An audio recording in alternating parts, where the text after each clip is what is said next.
Good evening, everyone, and welcome to round number 2 of the 2023 Drivers Gauntlet here on Maconi Entertainment.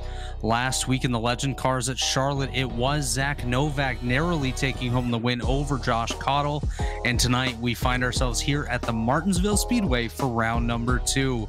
This indeed is a 7-week series designed to emulate the progression of a driver from the beginning ranks of Legend Cars all the way up the ladder system and into the next gens. Tonight we are here on a cool September night in Virginia for some short track late model racing. My name is Robert Hill Jr. and joining me in the booth tonight is Wyatt Knadel.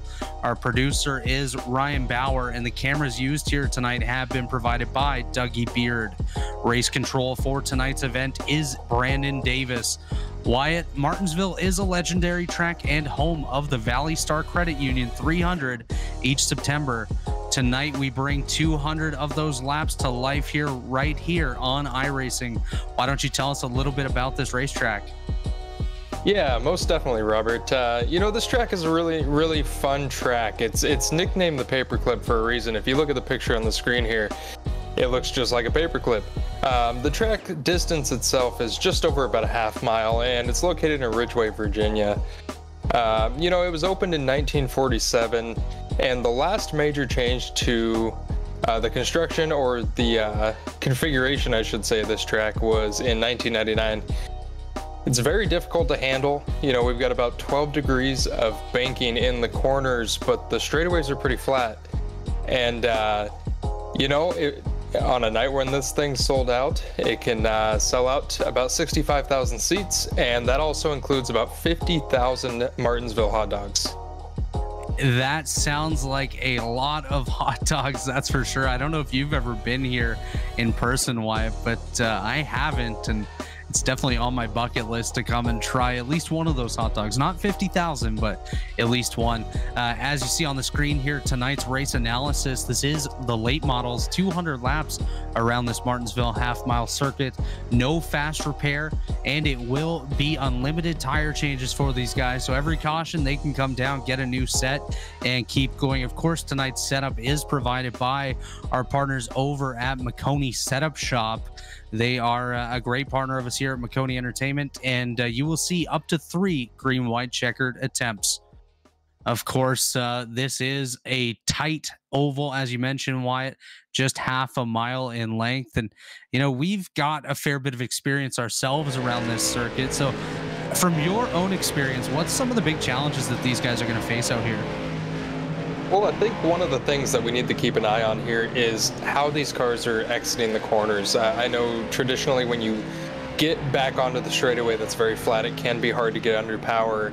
And then another thing to keep a big note on here tonight is the braking zone. We got to make sure we're not over braking in the corner or charging a little too hard. These guys are going to have to keep consistent. They're going to have to keep themselves in the right mindset to do this lap after lap after lap, because each lap is only about 20-some seconds. Yeah, that's exactly right. As we do see on screen here, does appear Brandon Evans out on track now, putting down a qualifying attempt. As you see on the scoring tower, currently scored in the 10th position with a time of 20.412. On the pole as of right now. It is actually group qualifying, which is a little bit different than what we're used to on the ovals, but definitely nice to see. It is Josh Cottle, who finished second last week, so he finds himself just 1 point behind Zach Novak entering tonight. But if he can have that time stand on the top of the charts, he's going to have a little bit less work to do than Zach Novak may, as Novak has not yet put down a time on the charts, just waiting for him to enter the circuit. But with just 27 seconds left, I don't think he'll be able to put a lap down, and he'll have to come from the rear of the field. As we see cars all over the place there, somebody just went for one heck of a ride on the front straightaway. 15 seconds remaining. It looks like the front row, if this does stand, will be Josh Cottle and Mark Arthur, with Jeff Maconi and Guillaume Hainaut just behind them. Great qualifying effort by the boss here tonight, Wyatt. Yeah, most definitely. He did a pretty good job in qualifying, and he's about 7/100ths of a second off of the pole time here tonight, but You know, that's not bad at all, especially for these cars. And you look through the field, and the disparity in actually starting time, or qualifying time I should say, is about a half of a second. So actually quite a bit more than what you would be used to in more of a traditional stock car at the higher series. Yeah, as we look at the starting grid here, qualifying just came to an end. It is indeed Josh Cottle on the pole in the number 13 machine. Alongside him is the 12 of Mark Arthur. Row number 2, we find the 03 of Jeff Maconi alongside the 68 of Guillaume Hainaut. Rounding out the top 5 tonight, Carson Lucas in the 88.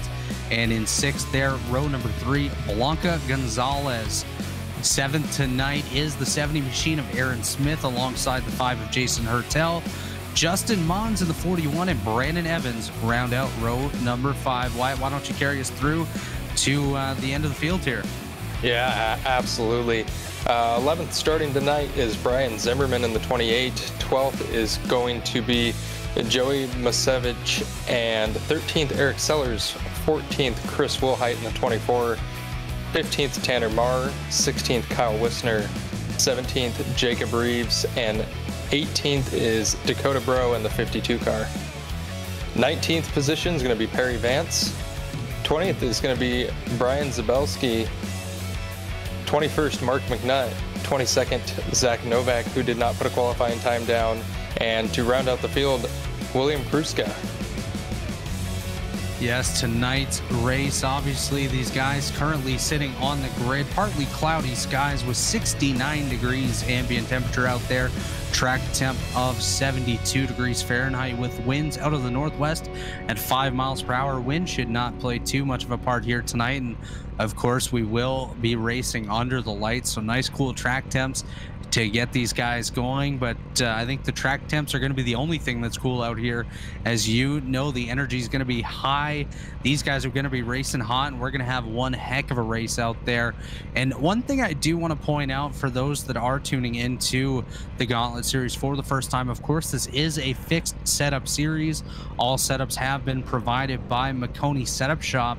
Visit Maconi Setup Shop today, MaconiSetupShop.com, for all your setup needs. Be sure to check them out. You can also contact them for some broadcasting information here with Maconi Entertainment. And I think these guys are getting set to go. Lights are off on the pace car. They are currently pacing now and getting set to start the night. Obviously, this is your first race here in the series, Wyatt. And what can you expect out of these guys here tonight?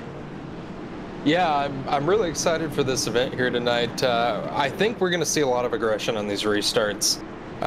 You know, at a track like this, as they get into a run, you're really going to see the best cars make their way to the front, but I think it's going to be extremely hard to pass tonight. And so I think it's going to be important while these guys are here right now on these restarts that you're going to have to do what you can to get around them very quickly. Yeah, I definitely do agree with that. I think it's going to be tough to pass, but I don't think these guys are going to be afraid to use the bumper. That's going to be something to watch for tonight. Obviously, if you give someone the bumper, you can expect to get it back here as the pace car makes the sharp left-hand turn onto pit road. He's going to hand the field over to Josh Cottle and Mark Arthur, and we're about to get underway here at Martinsville, race number 2 of the Gauntlet Series.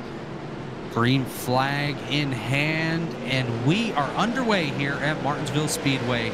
Josh Cottle leading them down into turn 1. Mark Arthur on the high side there. Jeff Maconi sticking his nose in on the bottom of that 12 machine, looking for a chance to move up to P number 2. Just behind them, Guillaume Hainaut battling side by side with Carson Lucas. It's 2 by 2, basically all the way back. The only one that has a bit of a breather is that leader, Josh Cottle. Wyatt. Yeah, and he did a really good job on that restart. One thing we might want to make note of here is I believe these cold tires might make these things handle very harsh, as we actually see a car pull over the side and come down pit road. And we do have an incident here, Wyatt. Mark Arthur just got turned around and collected a bunch of other cars. Mark Arthur just ended up flipping over in turn number 3 and 4. Caution number 1 out on the racetrack. We'll pull it up on the Maconi Entertainment replay machine. Looks like the 88 of Carson Lucas gets into the bottom corner of the Mark Arthur machine. Cars all around trying to avoid And that does look like, trying to pull up which car that was. I think that was Mark McNutt. No, that was not McNutt. Let's see if we can find who it was that drove into the side of the Arthur machine there.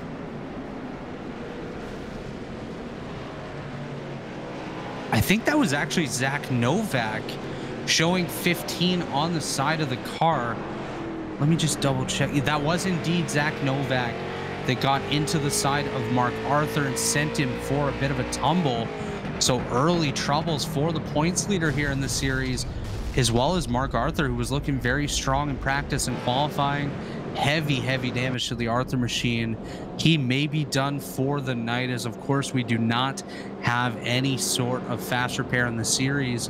So on this next restart, of course, Josh Cottle will continue to hold the lead, and finding out that Zach Novak was in that wreck is obviously something that can kind of help Josh Cottle here know that the guy he's chasing in points is having some issues early on.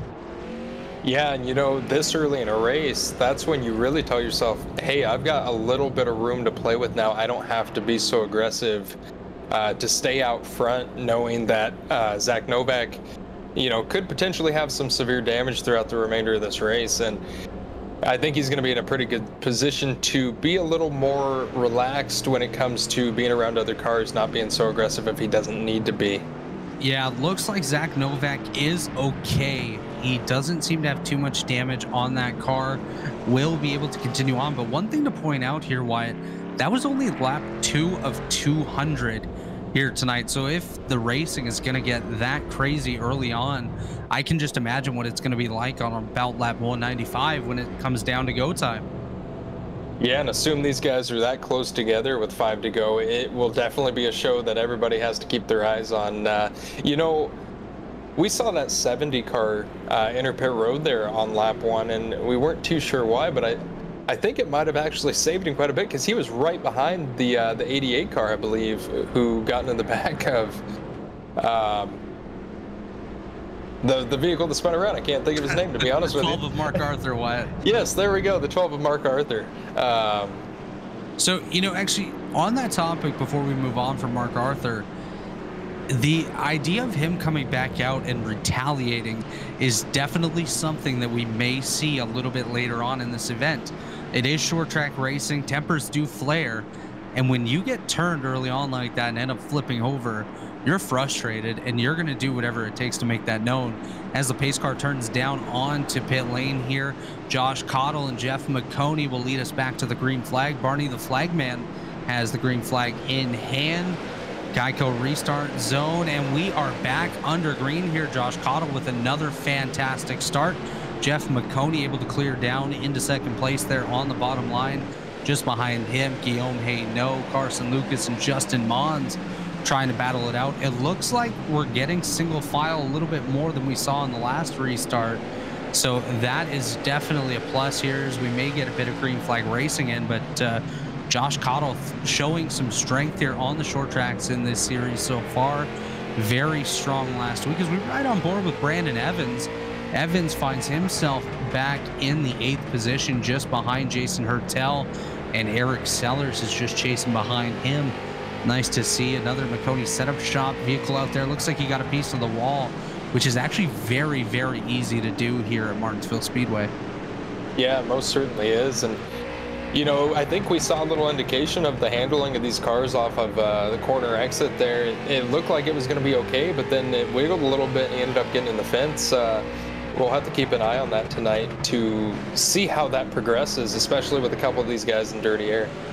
Absolutely. Dirty air is definitely something to keep an eye on. And one thing to look for throughout this event as well, especially if we get a green flag run, will be lapped traffic. That can always be a bit of a hazard for absolutely anybody out there. But when you're in these bigger cars, such as the late model, trying to navigate through some slower lap traffic, that can definitely be a bit of a headache.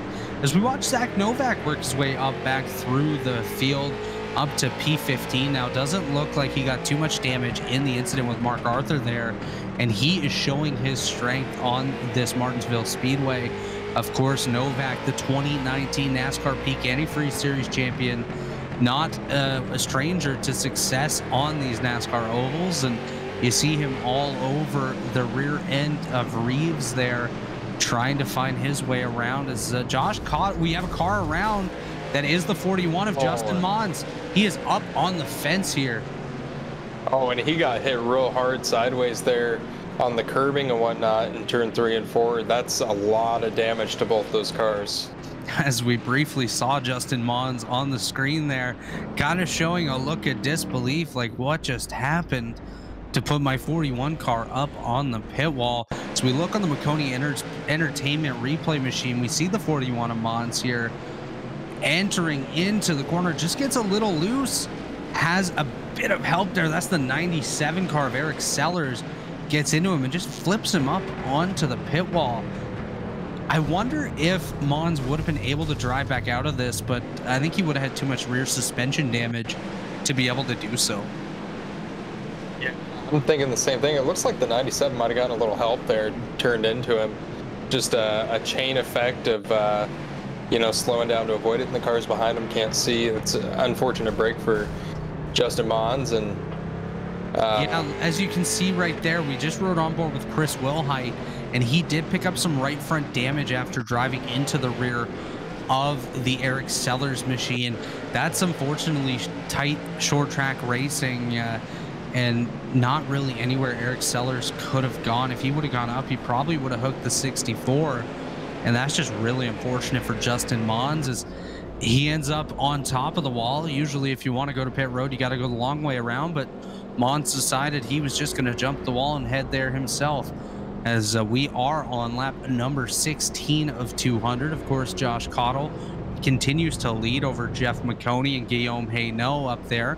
Nice to see Guillaume working his way up. He had a pretty strong race last week in the Gauntlet Series at the Charlotte Legends Oval, and continuing to show some strength tonight, of course, throughout the field. Joey Misevich, we've seen him in various series here on Maconi Entertainment, finds himself up into the 8th position. And Zach Novak, another one, we saw him earlier on in that incident with Mark Arthur, now finds himself up to 13th. So watch for Zach Novak to continue his climb up through the field, Wyatt. And you know, he's been very interesting to follow tonight. Obviously didn't get a chance to practice or qualify, started dead last, and finds himself up in 13th with not really any damage on that car, despite sending a car over onto its lid. Yeah, he's definitely had one of the most eventful 18 laps that anyone could hope for at a track like Martinsville, and to come out with minimal to no damage thus far is quite incredible. But you know, a couple other people I want to talk about here, just in these short 18 laps that we've ran. Dakota Bro started 18th here tonight, and he's already up into the top 10. And on top of that, Brian Zimmerman started 11th, and he's now cracked the top 5. So 2 great starts to the races, or 2 drivers with great starts to races here tonight. Yeah, that's actually a great point there about Zimmerman and Dakota Bro as well, both up multiple spots. As we do see, the lights are off on the iRacing.com pace car here. This is caution number 2 in Maconi Setup Shop Gauntlet race number 2 here at Martinsville Speedway. Josh Cottle, Jeff Maconi will lead us back to the green flag here in just a moment, as the pace car takes that sharp left-hand turn onto pit road. Barney the flagman has the flag in hand. He's getting ready to go. He's going to get a workout here tonight, as the green flag is back in the air, and it is Josh Cottle back out front. We see already right away Brandon Evans dives to the bottom, makes a nice move there to move himself up a couple spots right on the restart. He was ready. He was chomping at the bit, ready to go, and that worked out for Evans, as he now finds himself up in the top 5. Yeah, that was a great move there on that restart. He dove low, and I think he drove it in harder than he wanted to, but he made that thing stick, and he completed the pass before the entry of turn 1. That's one thing why, you know, you might dive it in a little bit harder than you want, but as long as you can get it to stick, that's all that matters. You might ruffle a couple feathers, but at the end of the day, you get the spot, you don't cause any carnage, and you're good. As we do see the Evans machine battling side by side with Jason Hertel there. That is the 5th and 6th positions. both of those guys showing some muscle here. Hertel stuck on the high side, which can definitely be a little bit harder here at Martinsville, as you want the inside lane to be able to get that proper rotation and a nice drive off. But on exit, Hertel kind of has an advantage because he can pinch down and control the exit speed of the Evans car. But be interesting to follow those two all night long as they continue to show some muscle. And right behind them, at just a few cars, I do see Zach Novak now inside the top 10. So watch for Zach Novak as we ride on the roof cam here of the Novak machine. You see him looking to the high side here, trying to go around Dakota Bro. Thinks better of it, gets back in line, may have just tapped the wall there. We're going to see that all night long as well, Wyatt. Yeah, Novak's done a really good job. Oh, as we actually see the 28 sideways of Zimmerman. He kept it together, but he's going to lose some track time there. One thing I wanted to point out as well is when Hertel was side by side, you noticed all those cars come up and catch them, and that's something that's going to be very tricky, is the stack ups when people are trying to make passes this early into runs. You're going to see a lot of cars behind them get right on their bumper, and then that could be signs of chaos as these guys get impatient.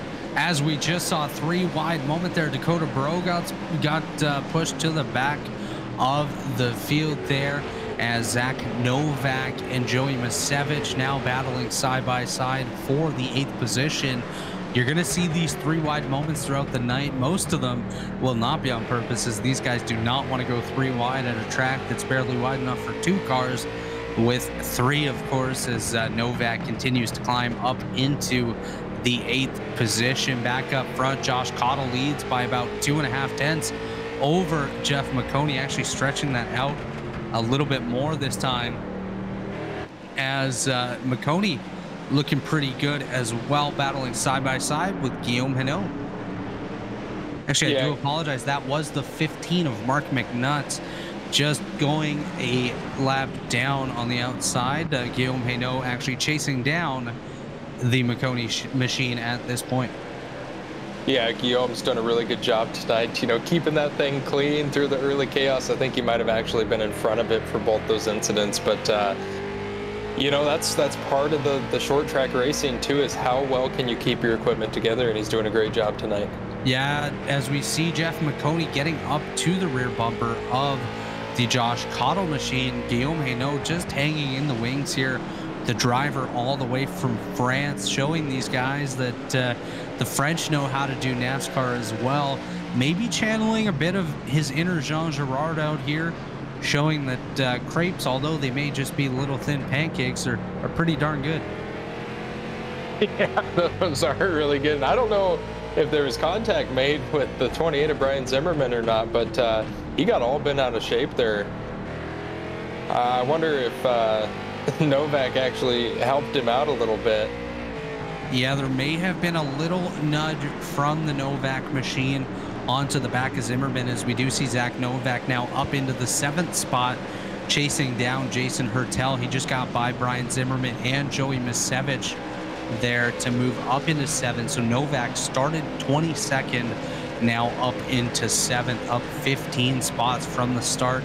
By far the biggest mover on the day, and you know, he's trying to hunt down the race lead. And I think if we get a long enough green flag run, we very well may see Zach Novak up there battling with these guys, going for the lead and potentially taking it from the speed that he's shown here. Yeah, there's no doubt he's got a lot of speed here tonight, and he's making really good ground. I mean, he's only about 4 seconds off the leader, the 13 car, Josh Cottle, but you know, I think Josh isn't pushing as hard as he may need to yet, because I think he knows that he has a little bit more if he needs it as the leader, and why waste your stuff just to expand a lead you don't need? Yeah, I do agree with that to an extent, Wyatt. Of course, he is trying to save a little bit of something, so he doesn't have to necessarily come down pit road on the next caution, take some tires, and work his way back up. But one thing that's kind of nice for Josh Cottle right now is he does have a clear track ahead of him. Looks like about half a track, 3/4 of a track until he gets to the next bit of lap traffic. So Cottle can just continue to do what he wants to do, work his way up through the field. As we ride on board with Blanca Gonzalez now, currently running in that 10th position. Blanca started in 6th, fell back 4 spots, now finds himself chasing down Brian Zimmerman and trying to hold off the Chris Wilhite machine, as Gonzalez doing a rather nice job trying to rebound from the early losses. I believe was caught up slightly in the Mark Arthur incident earlier tonight and kind of set them back a little bit. But of course, this is a 200 lap race, not even a quarter of the way through, so Gonzalez has lots of time to work their way back up. As we see on track now, Mark Arthur back out there finds themselves 14 laps down, running in 20th. So Mark Arthur back here to play, as we see Novak now side by side with Jason Hertel. Move Novak up into the sixth position rather, chasing down the Brandon Evans machine for a top 5 spot. So Novak continuing to show absolute power here tonight on this Martinsville Speedway. Yeah, Zach Novak is showing incredible speed, like you mentioned. Another guy who's doing really good is the car right in front of him, the 39 of Brandon Evans. He started 10th tonight, worked his way up into the top 5, and he's having a really good run. Had a really intense move on that last restart, but as we ride on board here, as we see him. Looking at Brandon Evans behind the wheel, he just looks so calm and so in tune with his car right now. Just very focused, hitting his marks, going around this racing surface as quick and as smooth as he can. And he's done an excellent job of that tonight, despite having Zach Novak now breathing down his neck here, just half a second separating the two of them. And that you'll see very quickly evaporating as Novak cuts almost 0.2 of a second off just in one set of corners. You may see Brandon Evans kind of give up the spot as Novak coming in, about to give him the bumper there. Yeah, Novak's definitely charging these corners a lot harder than the 39 of Brandon Evans, but as you actually see right here, he's going to give up the spot to him. Exactly as I said, Wyatt. Zach Novak gets the position. Brandon Evans gives him the spot, but you see Jason Hertel now trying to take advantage of that as well. Will Evans try to close the door here and hold it off? Yes, he does. He continues to hold the 6th position, but by doing so, by letting Novak by, he invites Hertel and Masevich right back into the party, as both of those guys find themselves right behind the Evans machine as we ride on board now with Guillaume Hainaut chasing down Jeff Maconi. Maconi currently running in 2nd, 2.5 tenths ahead of Hainaut, and about 1.2 seconds behind race leader Josh Cottle, who has now extended his race lead and is just doing his own thing up there, doing really, really well out here at Martinsville. Yeah, and it almost seems like you might have been listening to the broadcast when I said he wasn't pushing as hard as he was, because he's definitely, grown the gap to the 2nd place car, Jeff Maconi. But if you look, Zach Novak is now under 4 seconds. He's actually about 3.5 seconds behind the leader of Josh Cottle, and he's gained about a half second while still passing cars, which is quite incredible. Yeah, most definitely. I have to wonder if some of these guys may have had a couple extra Martinsville hot dogs before they got behind the wheel of their late models here in the Gauntlet Series tonight. One thing to watch here, we just saw on screen just ahead of Josh Cottle is the lapped car of Mark Arthur. So watch for Arthur to cycle back through the field, and also watch for some potential payback from the earlier incident, not necessarily with the leader, but maybe with the Lucas machine here as we ride on board with Carson Lucas, and see if anything happens here. Maybe try to slow him up a little bit, set him back into the hands of Zach Novak. It'll be very, very interesting to see how things develop, as it is getting a bit darker here. Speaking of developing, track's probably going to get a little bit different than what these guys were used to at the start of the race as well. Yeah, for sure. The track temperature right now is sitting at about 75 degrees Fahrenheit. Pretty cool, all things being considered, and as we get deeper into the night, it's definitely going to change. And so these guys will have to adapt to that change and continue to find speed out of their vehicles. Most definitely, as we do see, we are riding on board now with Mark Arthur. Just behind him is the race leader, Josh Cottle. Mark Arthur moves up out of the way to let Cottle by. Jeff Maconi is going to follow through, as well as Guillaume Hainaut. Arthur grabs a piece of the wall here. Unfortunately for him, sets him back. Looks like he's going to let the Carson Lucas car go by without any sort of issue. He's going to let Zach Novak go as well. So Mark Arthur just out here to do some laps at this point, which kudos to him, of course, with the way the point system works here. Every point matters as we ride on board now with Joey Misevich. It's a good looking paint scheme on the 64 car there, isn't it, Robert? Yeah, I love the wood look on the Misevich machine. I'm pretty sure he did that paint himself, and if he did, kudos to him, as I think it's kind of a play on the Manwich. Yeah. that's pretty awesome. I think after this race, we may have to go get some Manwiches or Miseviches. I don't know. I was gonna say, might have to get us some Miseviches. I love that paint scheme, but continuing to lead is Josh Cottle, as Jeff Maconi's cut a few tenths of a second off there. We see Kyle Wisner now battling side by side with the Reeves machine, number 47 out there. Just behind them, we do see the 85 car. Just double checking on that one. That's actually Brian Sabelski, which is showing as the 85, but it's actually the 18, and Aaron Smith there in the bright yellow Submarine, number 70, on the inside of the 51 car. So this is quite the group of cars right here. We have 5 cars all under a blanket. Mark Arthur, or actually 57, sorry, not 51. Mark Arthur there as well, as they all go on by. So things definitely could have gotten a little sketchy there with so many cars under a blanket, but they definitely did not. As I do want to point out, Jeff Maconi closing that gap just a little bit more here, as he now has just under 0.6 of a second between himself and Josh Cottle, and about 2.5 to 0.3 of a second back to Guillaume Hainaut, another 0.8 of a second or so back to Carson Lucas, and another second to Zach Novak. So this top 5 really is much closer than it appears. All of them now within that 3 and 4 corner threshold here, coming up on another lapped car, which should make things a little bit difficult once they get all together. That is the 15 of Mark McNutt. McNutt is indeed just 2 laps down at this point, about to be 3, but I think this should give a great opportunity for Jeff Maconi and co to close that gap just a little bit more. Yeah, and you got to wonder if the 13 of Josh Cottle might have ran a little hard there throughout the middle of this run. You know, Robert, when do you think, if this thing continues to run green, when do you think we'll see guys start to consider pit road?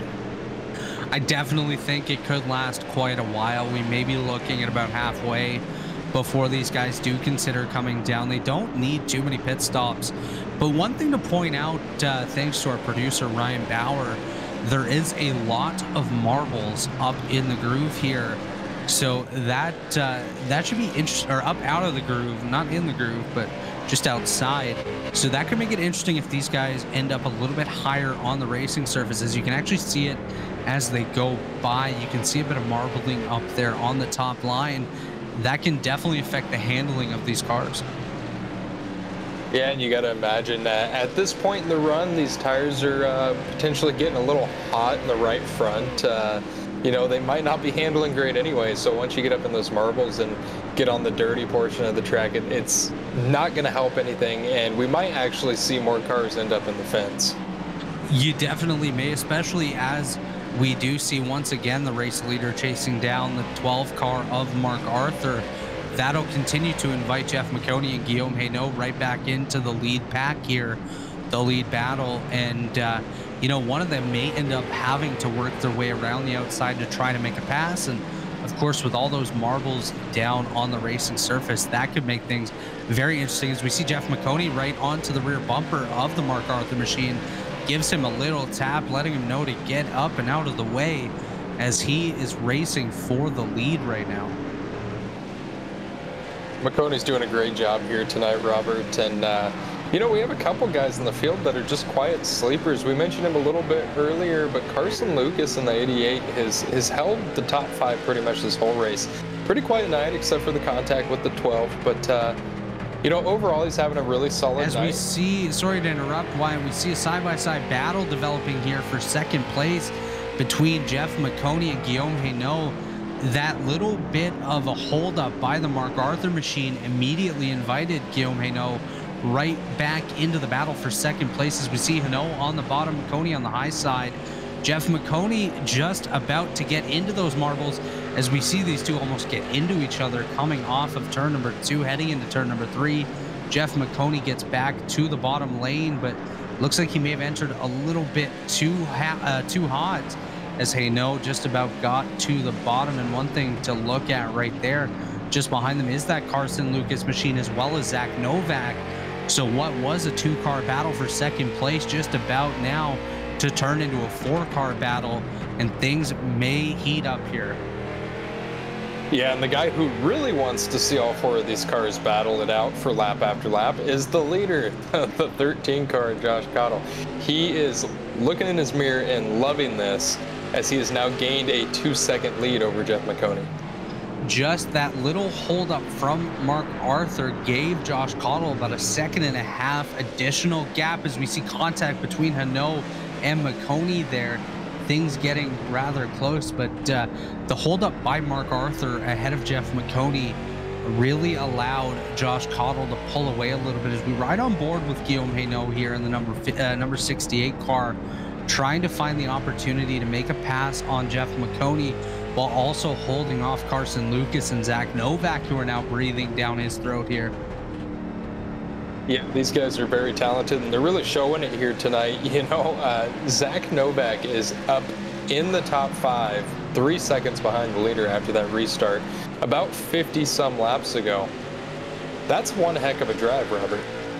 Absolutely. Zach Novak, of course, has a lot of experience here on iRacing. Like we mentioned, a peak antifreeze series, now Coke Series champion back in 2019. Of course, no stranger to success here. He's also got a little bit of real world racing experience, as we just saw him give a little bit of a nudge there to Carson Lucas, trying to find his opportunity to go by. And I wonder now if Novak is able to get by Lucas, if we'll see him put down a strong charge here and run down the Josh Cottle machine. It looks like Lucas gave him plenty of room. I think he took that bump as a, yeah, you can go on, go ahead. I think you're a little bit faster at this point. Yeah, you know, being really early in the event, obviously not even halfway through the race here in the Maconi Setup Shop Gauntlet round number 2, you kind of have to think things through and decide, you know, do I hold him up a little bit longer, or do I let him go? He's already given me a bump. I know he's kind of getting to that point of being impatient. Maybe I should just let him go. And I do just want to quickly point out now, our race leader, Josh Cottle, has 2 lap cars right ahead of him here, and they're actually battling side by side. So Josh Cottle getting held up a little bit. Yeah, that's something that's never easy, especially as a leader, but it looks like they settled it for the time being, that is, and it looks like Josh Cottle chose the inside, which is probably the best way to get around those 2 guys. Absolutely. That is Justin Mons, who we saw up on the pit wall earlier, and the 15 car Mark McNutt, those 2 not battling for any sort of position, as we do ride now on board with Zach Novak. You can see him right on the bumper of Guillaume Hainaut. If you would have told me about 60 laps ago that Zach Novak would be up in the 4th position before halfway, I would have called you crazy, told you ate too many Martinsville hot dogs, but now we see him up on the rear bumper of the Hainaut machine. Yeah, and you know, if you would have then said after all the contact he had, you know, around lap, God, I think it was early, wasn't it? It was probably lap 4. Yeah, I believe it was lap 2 that he got into the Mark Arthur car, sent Arthur for a bit of a flip there. Of course, nothing intentional, but contact is contact. It is a short track, so doesn't affect it as much, but Zach Novak continuing to show absolute muscle out here tonight, trying to look for an opportunity to make a pass on Guillaume Hainaut, trying a different line here. So I wonder if maybe he's going to take a dive to the inside. No, he dives to the rear bumper, though, of the Hainaut car, as we see Jeff Maconi going past one of the lap cars here. Guillaume Hainaut now going to enter that same position. This will be a chance for Novak just to kind of wait in line until he gets the chance. And I think within the next 5 laps, you're going to see Zach Novak give a real good shove to this Guillaume Hainaut car. Yeah, and we've seen it all night. Zach Novak has been extremely aggressive. Someone might have touched the wall right there. I don't know if that was the 15 or not, but saw a little smoke. But anyway, Zach Novak's been extremely aggressive tonight getting up through this field, and he's done a really good job of it. He's being pretty patient with Guillaume Hainaut, and as we see him actually, dive to the bottom, and Guillaume might just say, now he's going to battle him back. Back for a little bit of crossover here, looking for a chance to go to the inside, gives Zach Novak the bumper here, as Guillaume Hainaut now putting on his big boy pants here, looking for a chance to make a pass. And White, I don't actually think it's guys hitting the walls. We saw another puff of smoke there. I think it just be the track is really dirty up high, and they're picking up a bit of dust. That could be. I do know Zach Novak's getting very close to that wall, though, on the straightaways. I think he might be the closest person we've seen consistently, end up within just a couple inches of the walls. We actually see Guillaume Hainaut get extremely close there on the backstretch. As we do see, it looks like a slow car on the straightaway. I believe that is Blanca Gonzalez, the 58, as the leader now goes by him. I'm not sure what happened with Gonzalez there. It looks like he's coming down to pit road. Yeah, I'm not too sure either, but this could be even a planned stop to make it to the end, you think? I don't think so. I think he had a bit of damage here, as we see Zach Novak now right on the rear bumper of Jeff Maconi. Jeff moves up the track. Here comes Zach Novak. Battle is on for the second position. Novak has the advantage on the inside into turn number 3. Jeff Maconi looking for a chance to come back down. Guillaume Hainaut's right there as well. Zach Novak now up 20 positions. He's up to P2 before halfway. And now we're going to have to watch the gap between himself and Josh Cottle. Right now, for those of you keeping score at home, we would be tied in points, as obviously last week Zach Novak took the victory in the Legends car at the Charlotte Legends Oval over Josh Cottle. Now Josh Cottle leading over Zach Novak. So things getting a little interesting already here in round number 2 of this Gauntlet series. Yeah, and now the gap's sitting at about 2.1, 2.2 seconds. Earlier when we first mentioned it, it was about 4 seconds. Zach Novak is driving masterfully with class and aggression, and he's doing a great job. We'll see if he'll be able to reel in the 13 car.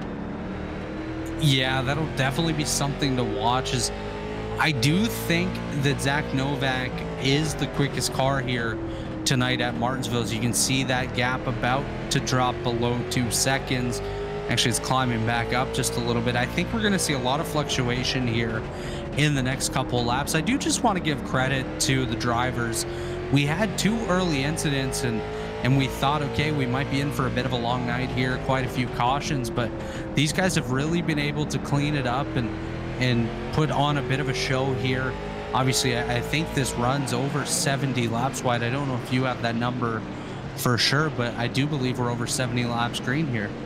Yeah, I think we're sitting at just about 73 green now. I think we restarted around lap 18, lap 19.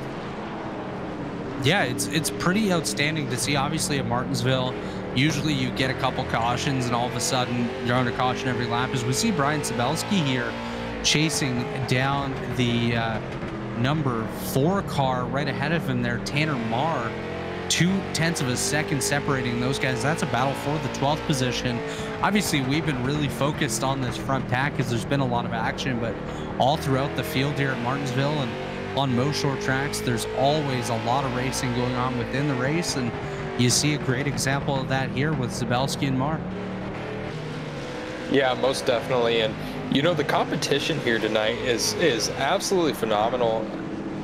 Everyone who hasn't been involved in a major incident here tonight from those 2 earlier cautions is still in the lead lap. And to see that 80 laps almost into a run is quite incredible.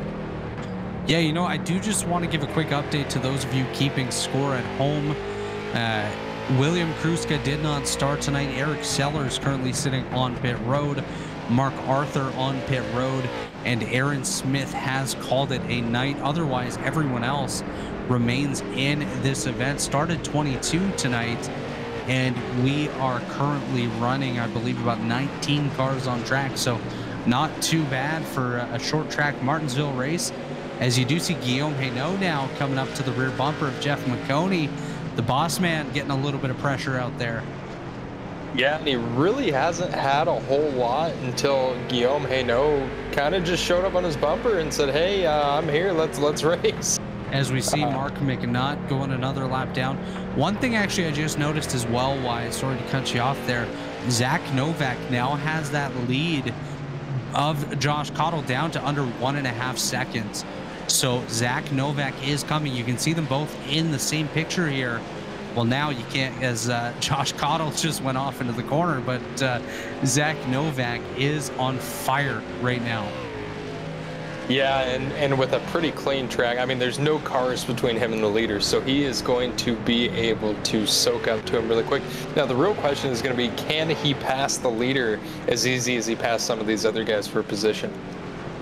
I'm going to answer that and say no, absolutely not. As you know, I just took a look ahead of Josh Cottle, and I see a bunch of lap traffic coming up. So I think this race for the lead is going to be really heating up here as we are approaching the halfway point. 102 laps remaining in this event right now.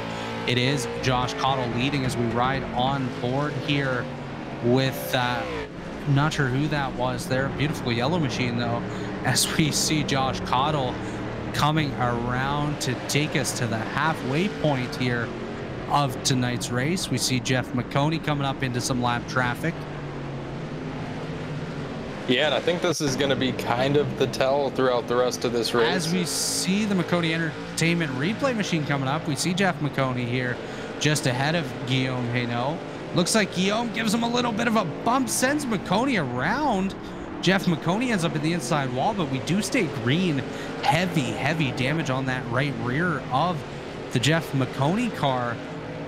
It's quite interesting that we did stay green, though. That definitely could have been a lot bigger, as we do continue to see a lot of damage on Jeff's car. I have to wonder if potentially that'll affect the handling of that car, as you know, he did end up in the inside wall, and that right rear's looking not as good as it used to. No, not at all. And you know, these cars are only getting up to about 105, 110 miles per hour going into the corners, but you know, it doesn't matter when you hit the wall that hard like Jeff Maconi did. That damage is severe, and it's definitely going to affect the handling of that vehicle tonight. Yeah, 105 miles per hour to 0 in a matter of mere seconds is definitely not a good mix, as we do see right here Carson Lucas chasing down Guillaume Hainaut. That is for the 3rd position, as Lucas able to take advantage of Jeff Maconi's issues. Maconi fell back to the 8th spot now between Misevich and Zimmerman, as I do continue to see the lap traffic ahead of Josh Cottle is intense here, Wyatt. So things are about to get hairy. Yeah, and Zach Novak hasn't really gained on him a whole lot these last few laps. If anything, I think the 13 pulled away a little bit.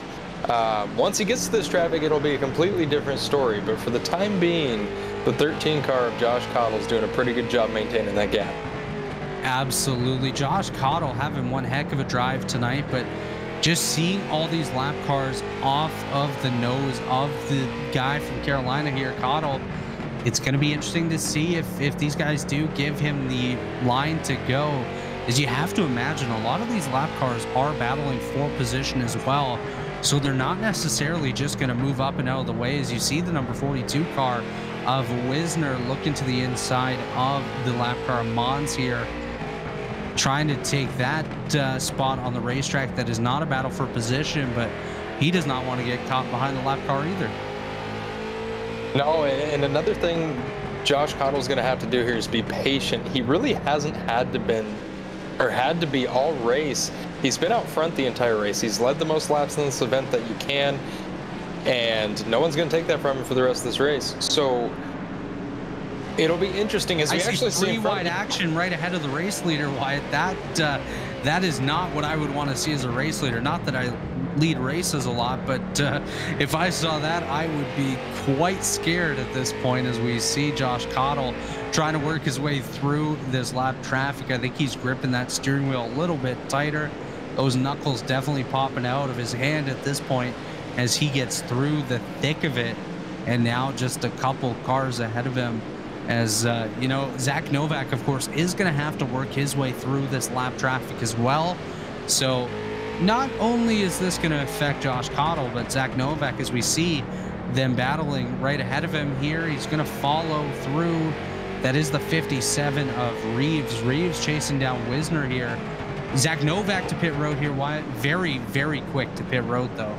Yeah, that looked like he might have gotten in there a little too hot. We'll have to see. But I think he actually gave the 57 a little bit of a bump. You know, I don't think he has the patience that someone like Josh Cottle might have in this race after all this happened to him and how far back he started. But, you know, what do you think about this call pitting right past halfway here? I think it's definitely a very, very interesting call there for Novak to come down pit road, but we see Hainaut and Maconi also coming down pit road here, so we are right in that cycle. And great call by Zach Novak going for the undercut rather than working his way through the lap traffic. Of course, yes, he's going to sacrifice a little bit of track position at this point, but he's also getting himself out of something that could be very, very dangerous for the Novak machine. As we'll take a look and just see where he is on pit road. You know what? Zach Novak actually just parked it for the night, guys. Interesting. I wonder if Novak ended up with a speeding penalty and opted just to call it a night. That's the only thing I can think of is Zach and Novak realized, okay, I just got a big penalty. I'm going to be multiple laps down, and I'm not going to be able to salvage anything great out of this run. That's the only thing I could think of is, we can add now Zach Novak and Blanca Gonzalez to the list of retirements in this race, but now Josh Cottle has about a 6-second lead over second place Carson Lucas. This is not what I expected whatsoever. No, and Josh Cottle knows that now, and he is living the dream right there in the lead. 6-second gap. That's about a quarter of this racetrack, if not more. And he's got to be loving his position here. He's got free reign to kind of do whatever he wants here. There's a little bit of concern with Guillaume Hainaut, and I believe Jeff Maconi also pitted. So we'll have to see how that cycles out. But I think he's feeling pretty confident in his position right now, seeing that he's gotten around the big bulk of lap traffic now, and he's just got one car in front of him, not a whole lot more for a while. That is exactly it, Wyatt, but it's going to be very interesting to see when Josh Cottle opts to come down pit road. I'm still a little bit shocked by the move of Zach Novak to call it a night. Not sure what happened there. Hope to see him back next week. And actually, just speaking of next week, we will be racing the super late models at Five Flag Speedway, 300 laps, same time next Saturday right here on the Maconi Entertainment Network. That will be, of course, February 4th, so be sure to check that one out. As we ride on board here, I do believe we are on board with Kyle Wisner chasing down the Tanner Marr machine. That's a nice little battle there for the 10th spot. So now these guys, of course, with the pit cycle, seeing Maconi and Hainaut 2 laps down, that moves Marr, Wisner, and Reeves up into a battle for the 10th spot. Josh Cottle remains on track 6.5 seconds ahead of Carson Lucas. But if Zach Novak did opt to call it a night because of a speeding penalty, that could easily happen to someone like a Josh Cottle or a Carson Lucas. So that'll be very interesting to follow along with as we see Carson, as Jason Hertel, come down pit road there from the 5th position. That may start kickstarting a little bit more of this pit cycle. Yeah, and we've had a whole lot of drama in the last 20-30 laps now. You got to imagine how that's going to turn into even more drama near the end of this race here as we have under 80 laps to go. Yeah, under 80 laps remaining here in today's event. 78 coming to 77 to be exact. Josh Cottle going to be a few laps away from pitting as we ride on board with the 7th place car. That is the 52 of Dakota Bro, chasing down the 24 of Chris Wilhite for the 6th position. A little bit further back, we do have Reeves on pit road from the 11th spot, so the pit cycle continuing. But Dakota Bro doing a nice job out here, keeping his car pretty clean for the most part in that beautiful yellow car. Obviously not too hard, not easy to miss in the bright yellow car, but Dakota Bro looking pretty good in the 52.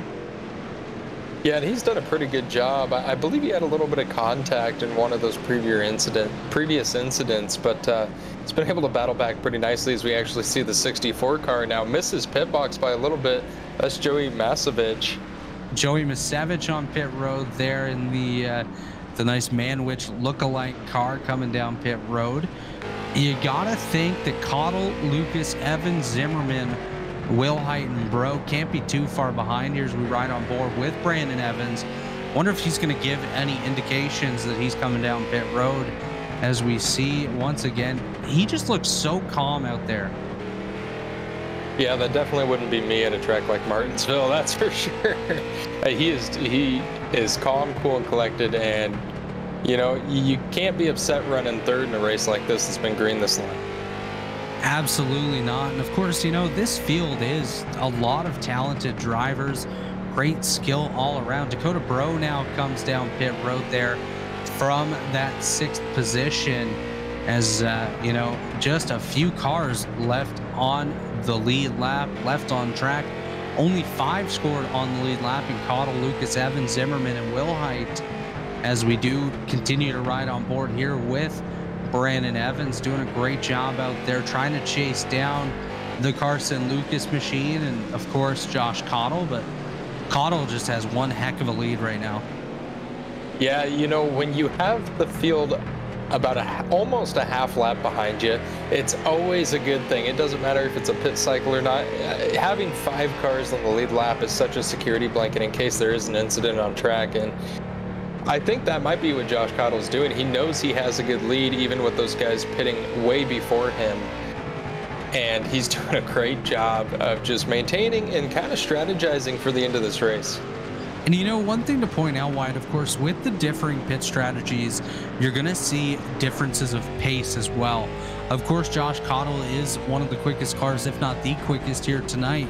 But these guys on fresh tires will have a bit of an advantage over him and may be able to make a pass or try to make a pass, and that's where things could go wrong. So if I'm Josh Cottle, I am considering coming down pit road soon just to avoid any sort of issues like that. And of course, on old tires, it can make these corners a little bit more difficult as well. Yeah, the handling of the car is going to start to go away from you, and especially if you just have one of those laps where you just miss your line a little bit, you get up in the marbles, you're going to lose a lot of time, and there's not a whole lot of time to avoid something like that to happen. So anything can happen, especially as these cycles go on, as we see him doing a great job holding that wheel pretty steady. Looks like he's fighting a little loose on exit, but that's something you got to expect this late into a run. Absolutely. And why, you know, just seeing how steady these guys are able to drive, I do want to give another shout out to Maconi Setup Shop. Of course, if you're looking for any kind of setups here on the iRacing service, visit MaconiSetupShop.com. They have a great group of setup builders out there doing their best to put you in the absolute best equipment on the racetrack. And, you know, Jeff and team do a great job. So MaconiSetupShop.com is the place to go. But back here in Martinsville, everyone seems to be doing a fantastic job all in that same setup. So really no excuses except for a difference in driver skill and pace.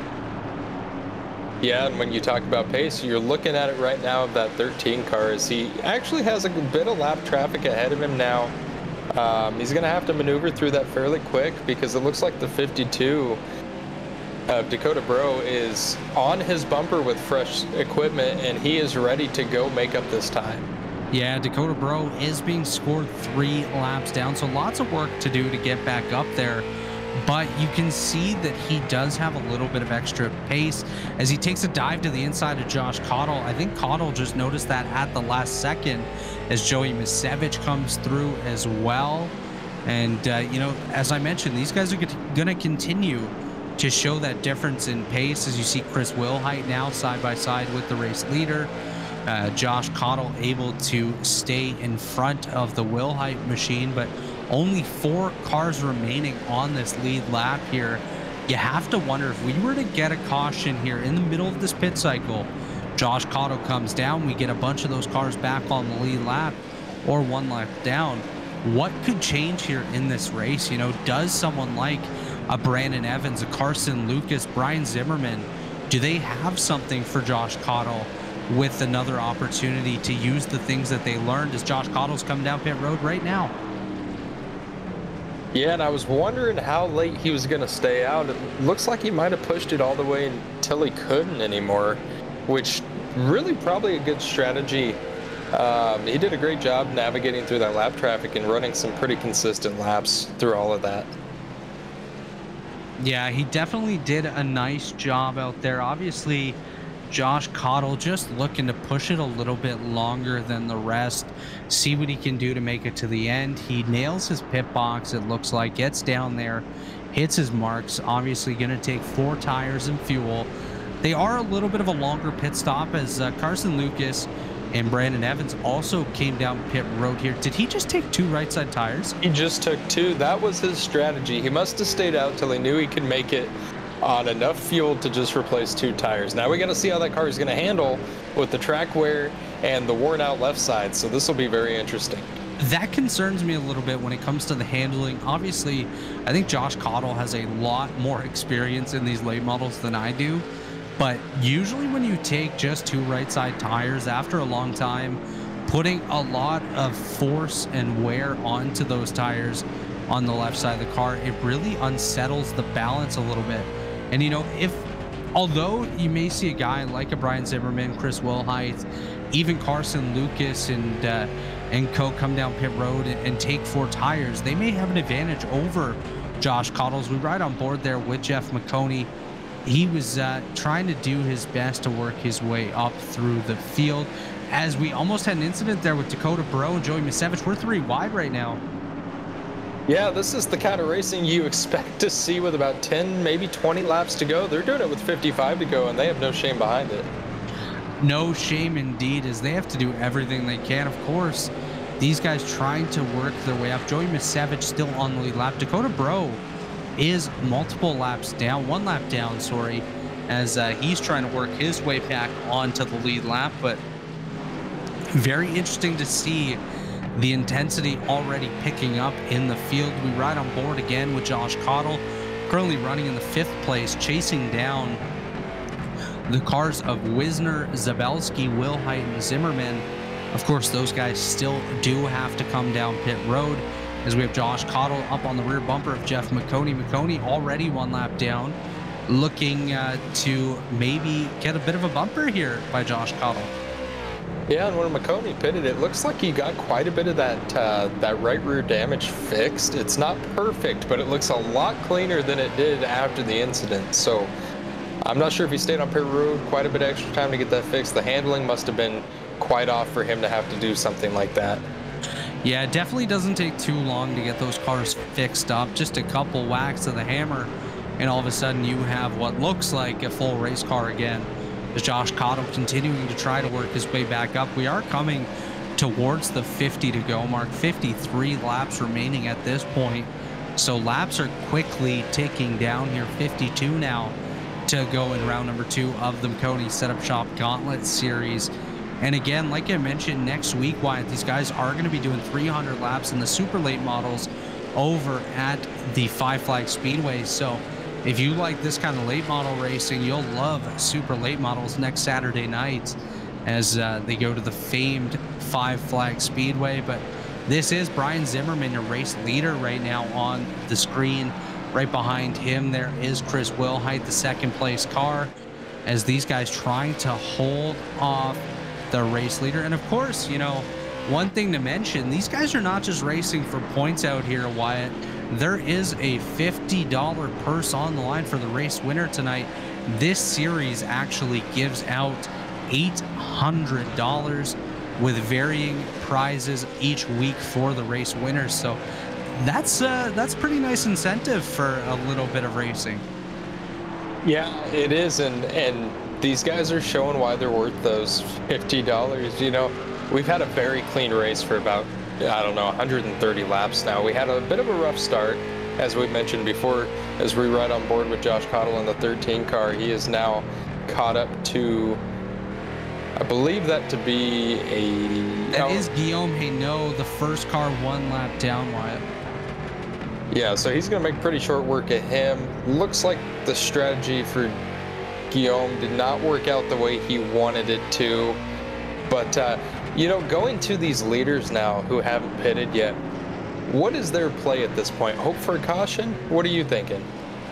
You have to wonder if they're able to make it to the end. I don't think they would be able to do even 180 or so laps on the same set of tires and fuel. But it'll be very interesting to see if they're able to do it. I mean, a lot of these guys that are out front were towards the back half of the top 10 for most of the opening portions of tonight's race. Maybe they were able to save a fair bit of their tires and of their fuel, but I just can't see them being able to make it to the end. And I think at this point, they're just hoping for a caution.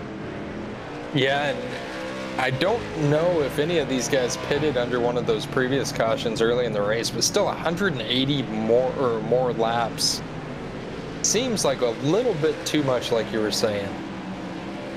Definitely a long time for these guys to get there.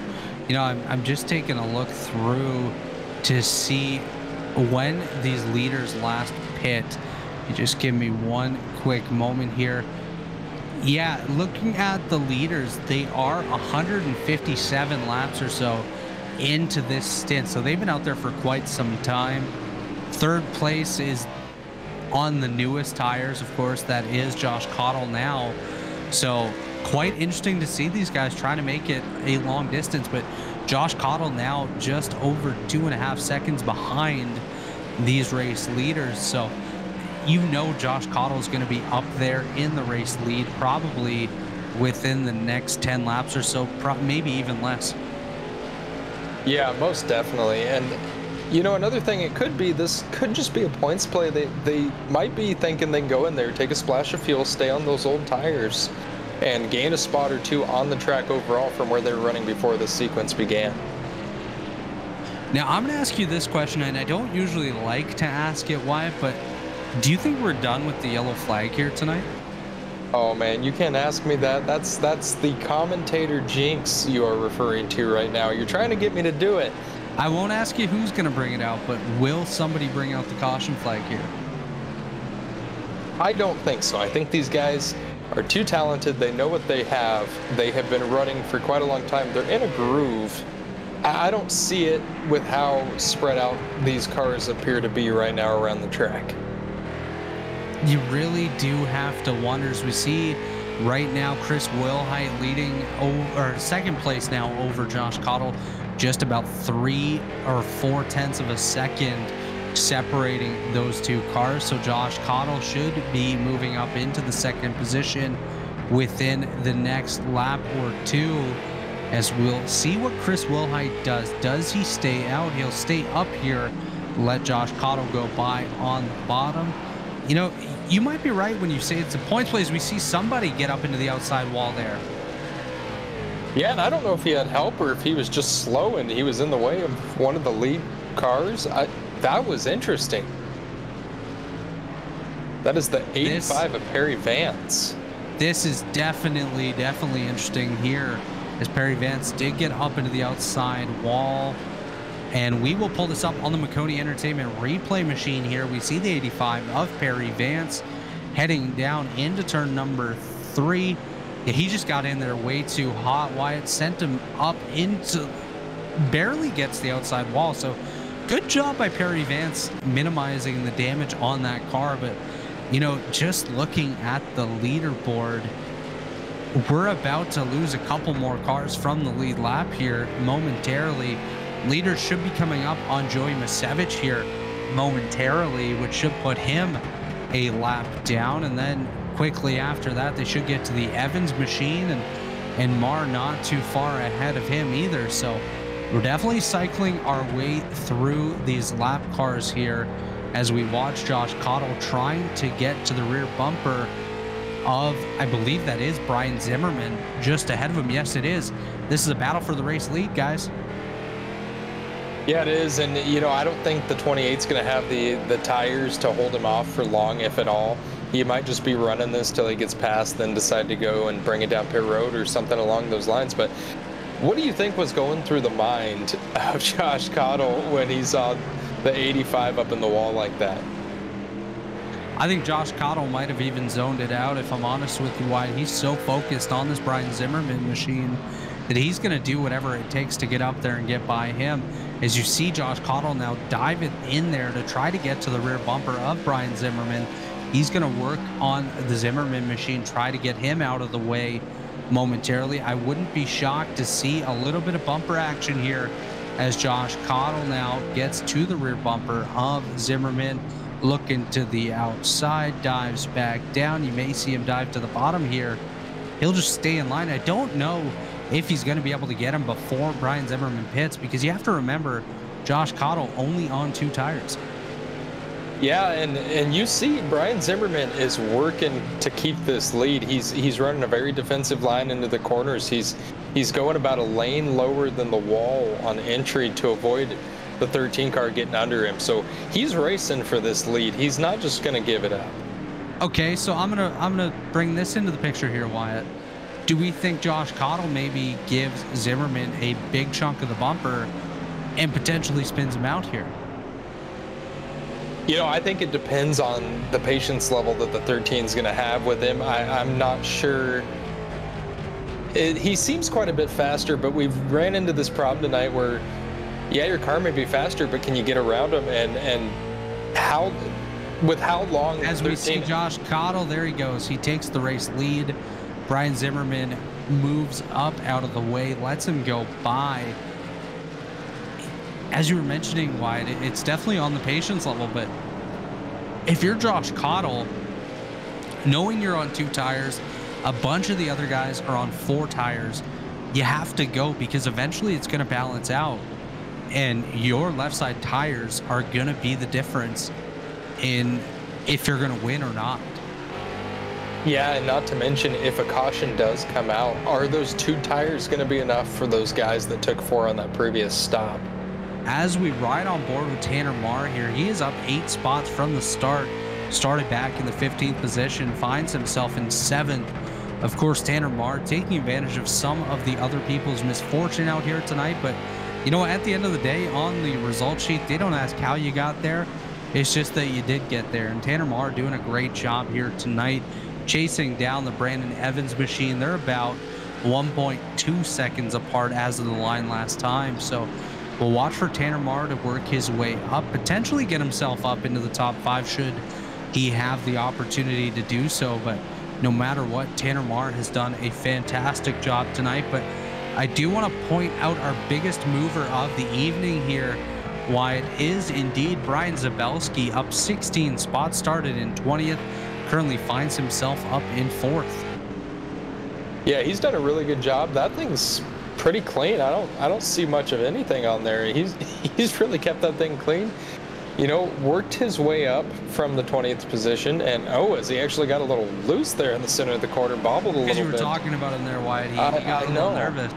I know, he must be hearing me, but you know, he's done a really good job tonight, and if you can come home with a quiet 4th place finish, I think you've done everything right.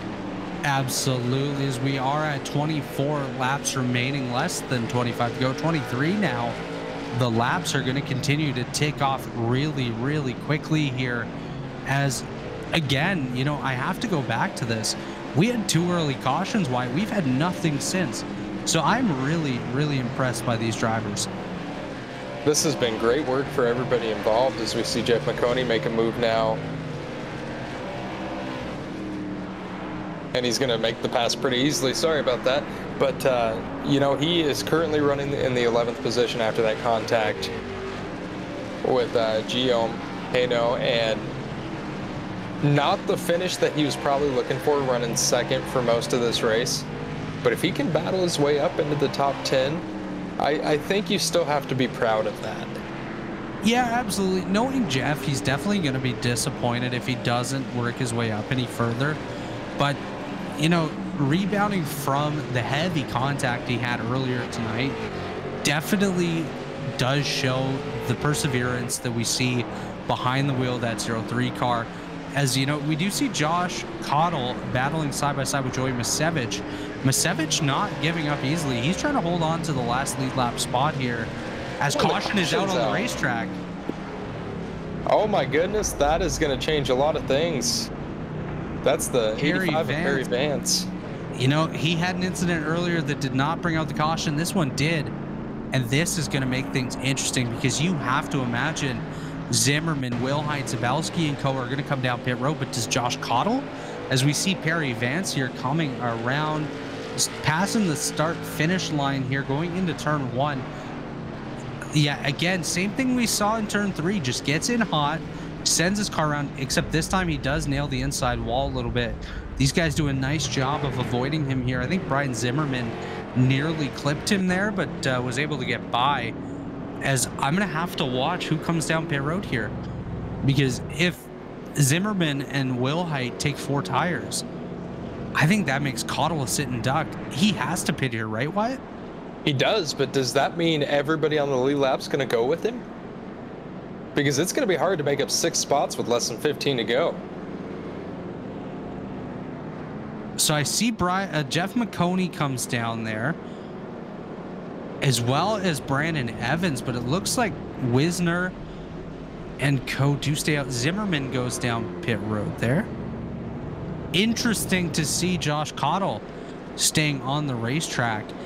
This will show us the difference here with those 4 tires. Joey Masevich, folks, did just get waved around as the first car 1 lap down. So welcome Joey Masevich back to the lead lap here.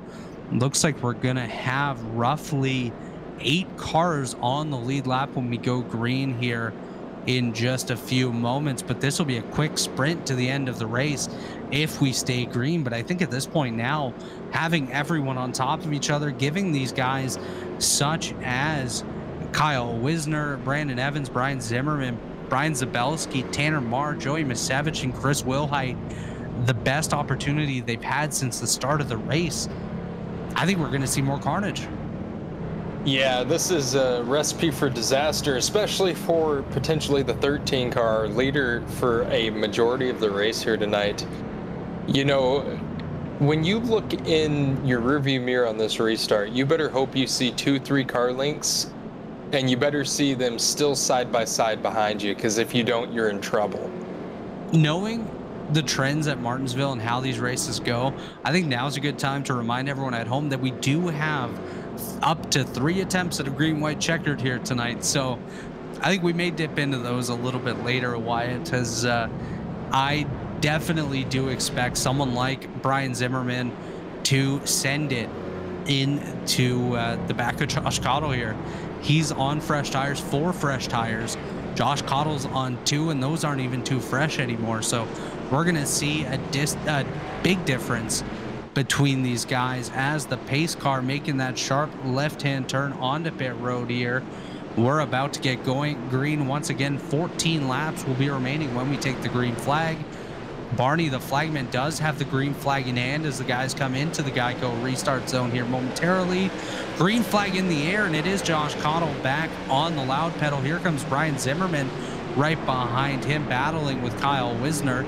trying to get free there. Once we see Zimmerman free of Wisner, I do expect him to be right on that rear bumper of Josh Cottle.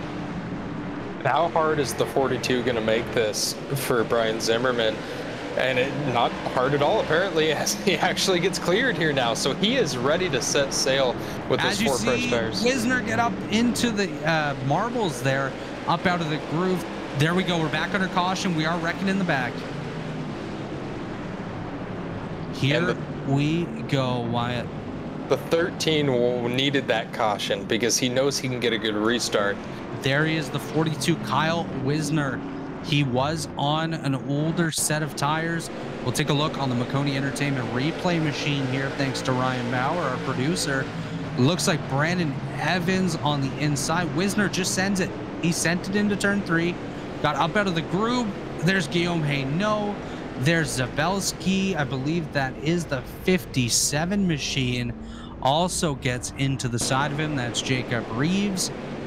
Yeah, these guys just piled in. We got the 52, got a piece of that as well. That was Dakota Bro. So lots of damage in the rear of this field.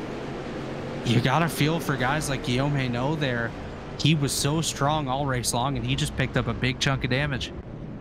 Yeah, and I think we really saw what the marbles can do there. Once he got out of that groove up in those marbles, I mean, it's like polka dots up there out of the main couple lines. I've never heard marbles described as polka dots, but you know, if I don't know if you guys had this in the States, Wyatt, but we had this weird looking draft thing on TV called Pokeroo.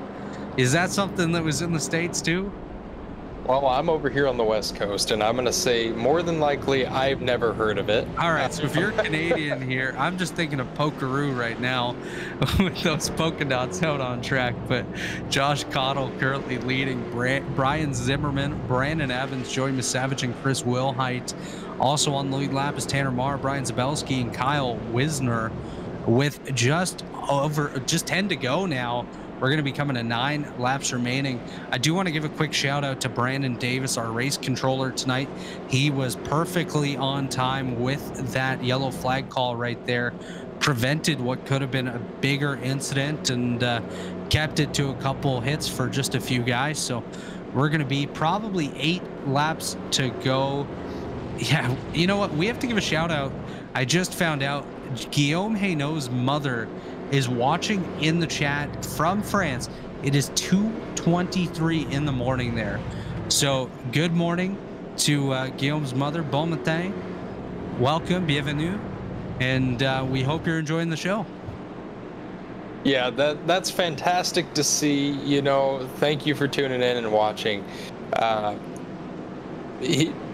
Guillaume had a bit of a bad break there on that restart, but I think he's going to be able to finish strong still. But you know, one thing we really need to look out for here, someone we haven't talked about a whole lot as that green flag run went on, it's the 39 car. He's in the prime spot right now. If he can get a good restart behind that 13 and get up to his bumper, you know, what can happen there? He might be in a position to win this race. Yeah, you know, look at him. He's pumped right there. That's the most I've seen him move all night long. And Brandon Evans there in the 39. We saw him go 3 wide earlier tonight on a restart, the second restart of the night. I wouldn't be shocked to see him do it again. He's up on the wheel. He's getting that wheel ready. He's pumped. Pace car's off here. 8 laps to go, coming to 7. Barney, the flagman, has the green flag in the air. Josh Cottle has the loud pedal through the floor. Here we go.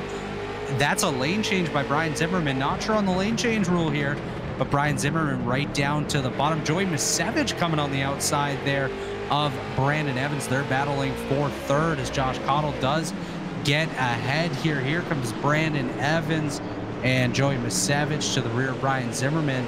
Watch for these guys to continue here as we do see them mixing it up a little bit further back, but up front the battle there is for third. At this point, Evans gets clear of Misavage, chasing down Brian Zimmerman now. We were wrecked in the Caution's back out. Here we go. Looks like we almost had a car up on its side. That was the 52. Dakota Bro right there with some heavy damage on the right front. Look at that wheel sticking out there, Wyatt. That's not supposed to be like that. This is a late model, not a modified, as we look at the Maconi Entertainment replay machine. Looks like it starts up ahead potentially here. Jeff Maconi to the inside. So we watch the 52 of Dakota Bro. Guillaume Hainaut gets into the wall.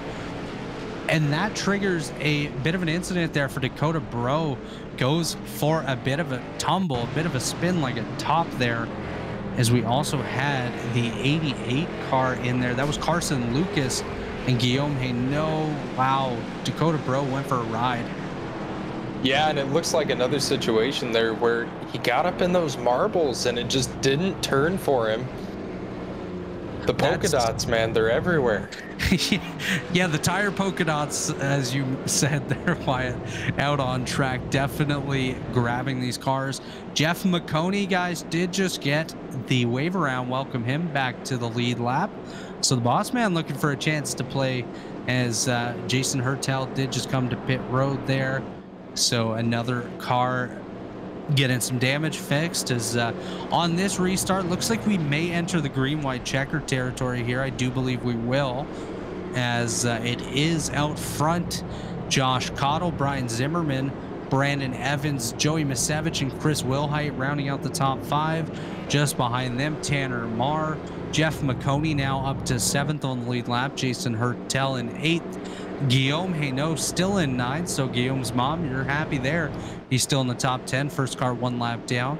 Carson Lucas in 10th, and just behind them is a whole bunch of other cars, including 2 more on the 1 lap down point, battling for the lucky dog. That is Kyle Wisner and Dakota Bro, who we did just see go for a bit of a ride.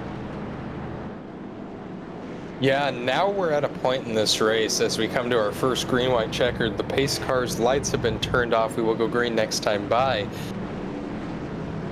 You got to feel comfortable if you're the 13, don't you? If you're Josh Cottle, you got to feel like if you can get a restart, that's all you need. You need that little bit of separation. If you can do it comfortably, you can do it correctly, they're not going to have time to get to you. This will actually not be a green-white checkered. This is a natural green-white checkered on track, as we are only coming to lap 200 here.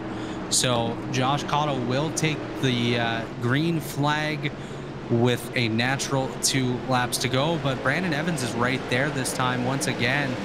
I don't know that Josh Cottle has this wrapped up yet, as Brandon Evans dives to the inside of Brian Zimmerman, 3 wide for 2nd. Yeah, it doesn't get any better than that, does it? The 39 did a great job again getting low. Bit of contact there for Joey Misevich.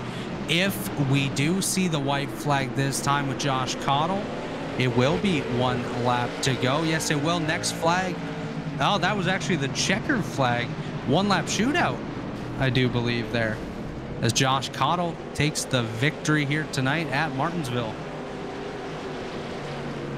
Man, he led the most laps tonight, did a masterful job. A little bit of late stage drama there, but he was able to pull it off. You know, you gotta feel happy if you're him right now.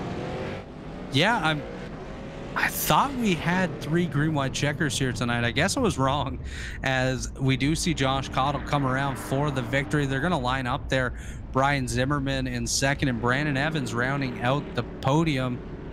Great job by Josh Cottle here tonight, Wyatt. Yeah, fantastic job. And, you know, I don't even know if there's a scratch on that machine. He kept that clean all night. No, absolutely. You know, he did everything he could to stay out front and really put on a show. But we're going to take a quick break here on the Maconi Entertainment Network, and we'll be right back with you here for driver interviews. When you want to be the best, you can't settle for the rest. For anything on iRacing, there's just one name you need: Maconi. With the launch of Maconi Entertainment and Maconi Competizone alongside Maconi Setup Shop, we now provide the best of the best in setups, paint schemes, coaching, broadcasting, and event organization. With cars across all 4 license classes, we have what you need to hit the track with confidence. Grab a subscription and save money while going fast at MaconiSetupShop.com/subscriptions. There is a reason that Maconi Setup Shop is partnered with more real-world tracks and companies, including Junior Motorsports, than any other group on the iRacing service. And remember, at Maconi Setup Shop, there are setups, but your victories.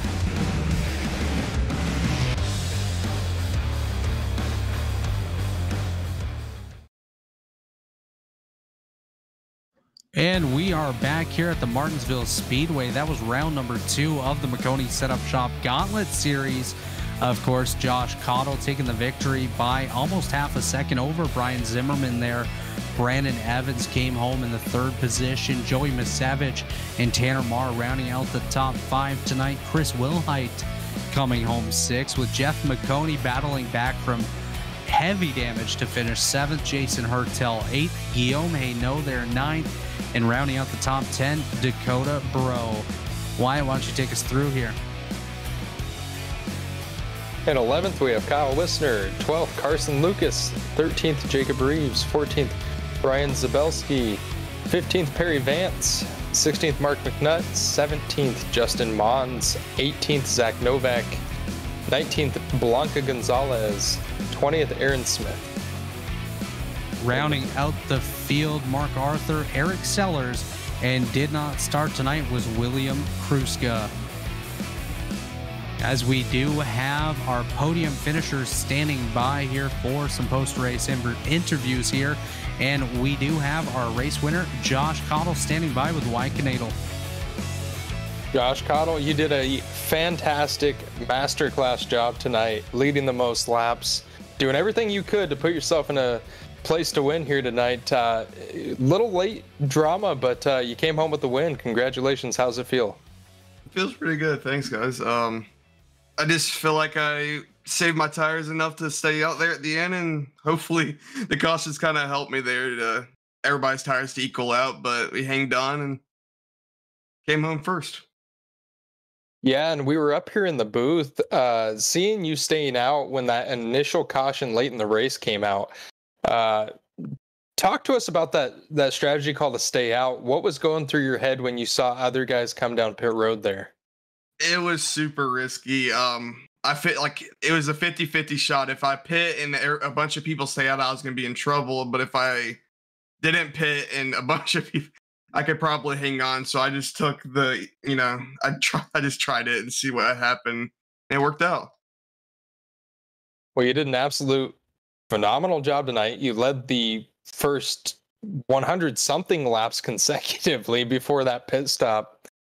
And I'm going to hand you over to Robert now, but I just want to say congratulations. You earned this one without a doubt. Thank you. Josh, we saw you lead 168 of the 200 laps here tonight. First off, how good does it feel to pick up a victory after finishing 2nd last week to Zach Novak? It definitely heals the wounds, if you know what I mean. That last week was such a downer to lose to a slowdown penalty, but coming back here and leading the most laps, it feels really good.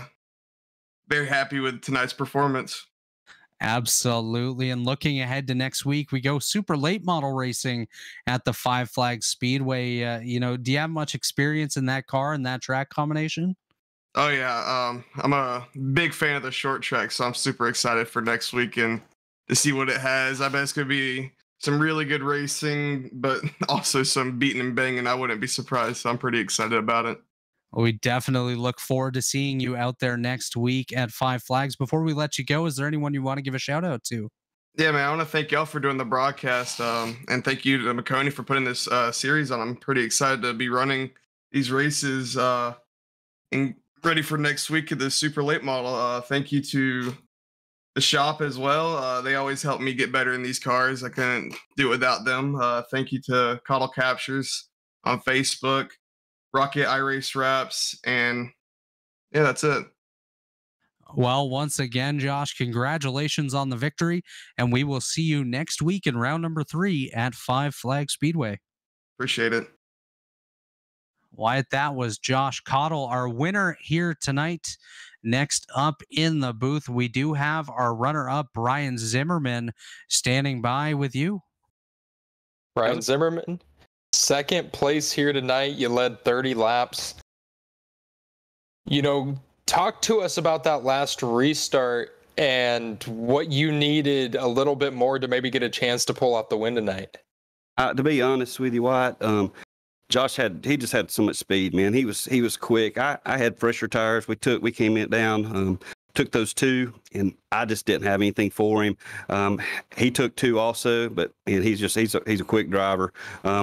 I think that if we I had about 30 laps fresher tires. I think that if we could have went those last 12 to 13 green, I could have had something on him. But with the quick caution we got, I just didn't have enough time for my tires to be taken advantage of by having cooler tires when I come out of the pits.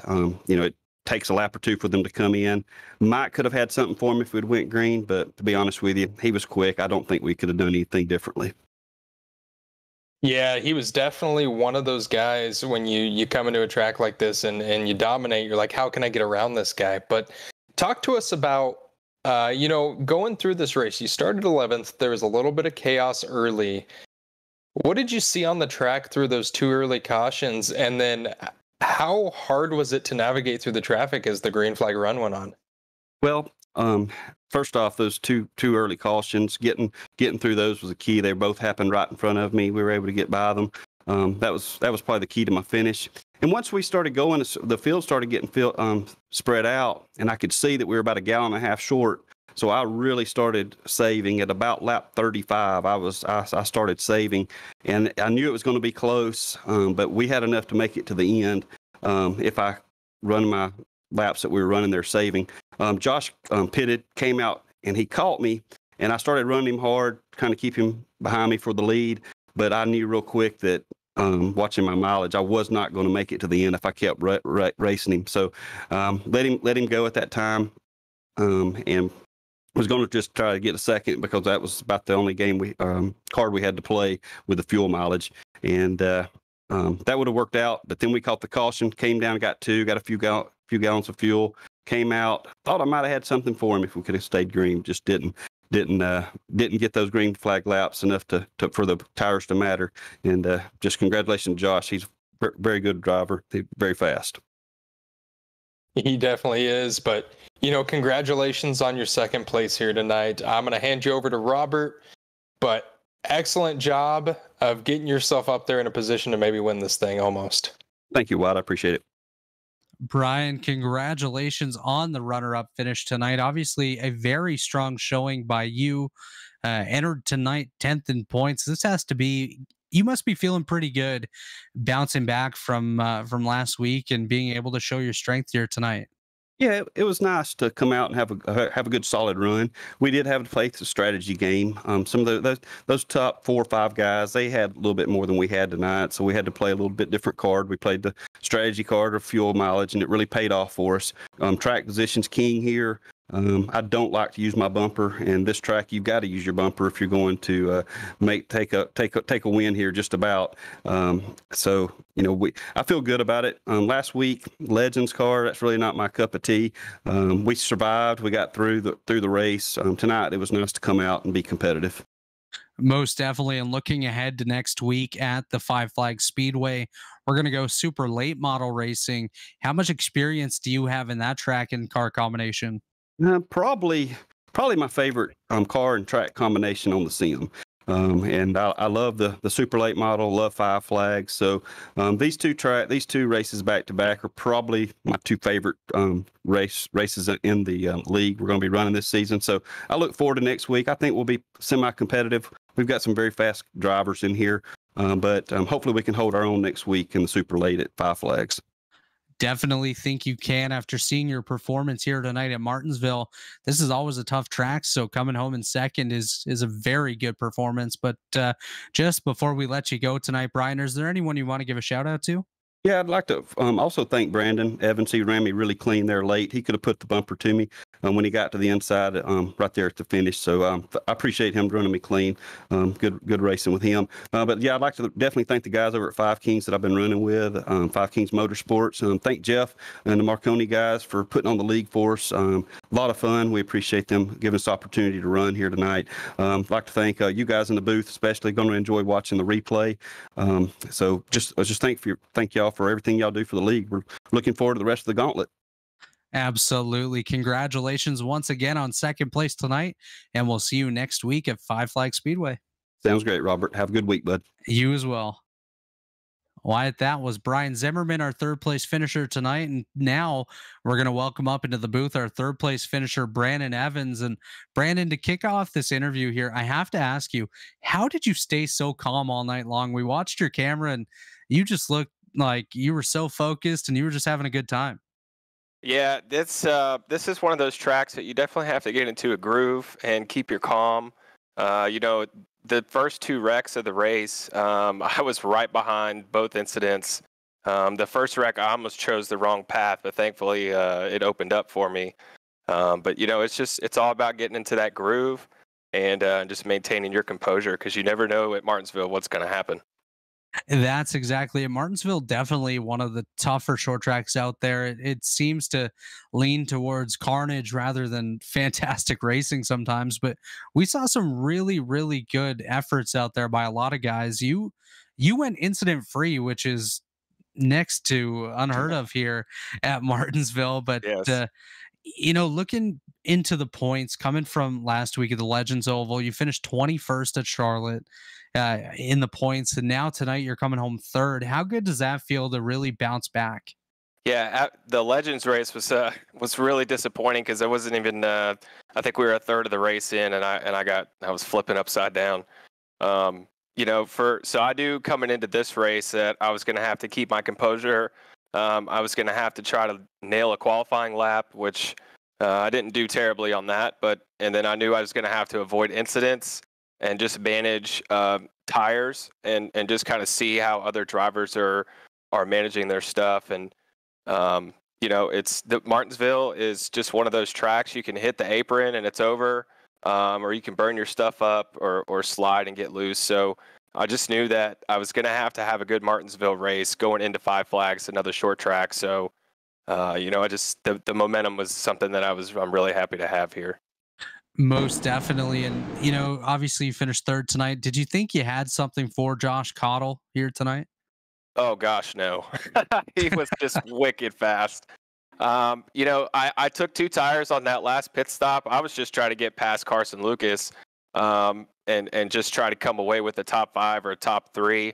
I think he was behind me, coming before that final caution. So, I thought I might have something there at the final restart, the second to last restart. Brian cleanly got in front of me, so he slammed the door, and that was I thought was going to be my only shot. If I could get around him and we could do those 10 laps, I thought I could get him.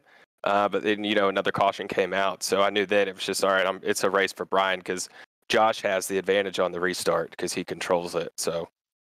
Of course. And I'm going to hand you over to Wyatt Canadle for any final questions and shout outs, but congratulations on the podium finish here. I appreciate that. Thank you. Brandon, it's Wyatt. You just mentioned restarts. I want to ask you, because we saw some crazy moves on a couple of those restarts.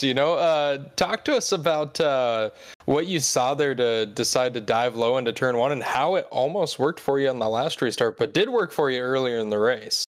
Yeah, I know which one you're talking about too, because it was pretty much a 3-wide move. I was just praying to God that the rear end was going to stick, but I knew I had to dive it in there and get that track position, because the guys in the top 5 or 6 were blazing fast, and I didn't want to get caught up in incidents. So it's just really a long shot opportunity to try to get in front of more cars, and avoid incidents. Yeah, and trust me when I say this, that was awesome to watch. It was cool. Don't know how you made the first one stick, but you did a great job. And one last question for you here, and then I'll pass you back over to Robert to get you finished up. But talk to us about just how the race went from caution and then green pretty much the whole way. How did that shift your mindset as far as how you needed to race? Yeah, so that was totally unexpected. I think everybody in the field has run a Martinsville race in an official session, and these are typically the most caution-infested races on iRacing. So I was actually completely shocked. It just shows the caliber of the drivers that we have running the Drivers Gauntlet. So I knew then it was just going to be patient, try to just take one car at a time, and then when people started to pit or not pit, I I spent about 25 or 30 laps contemplating, okay, what am I going to do? When am I going to go? And I saw Carson Lucas come in, and I figured, okay, this is it. And after that, you make your bed and you got to lay in it. So that's how that went. Well, you did a fantastic job, man. Congratulations on your third here tonight. Robert, I'm going to pass him back over to you to get him finished up. All right, Wyatt, thank you very much. Brandon, any shout outs you want to give before we let you go here tonight? Yeah, I just want to thank Maconi Setup Shop and Jeff. I want to thank my battle buddy fiance behind me, who's always supporting, and of course my dog in the background. I just thank Brian and Josh and all the drivers that race clean and raced hard. So a lot of fun. Absolutely. Congratulations on the podium finish here tonight, Brandon. We'll see you at Five Flag Speedway. Sounds great, gentlemen. Thank you. Well, Wyatt, that was our podium finishers here tonight. Before we send things off, is there any final thoughts from you? Man, I just, Brandon mentioned it there. I want to say the caliber of the drivers here running this Gauntlet, they did a great job at a track where it is extremely hard to race clean. And to have a run of over 150 laps green right in the middle of the race, really, is just awesome. And it was so much fun to watch, and I'm happy to have been a part of it. Absolutely. It was a joy to have you part of it. And as you see on the screen here, folks, this is the Driver's Gauntlet presented by Maconi Competizone.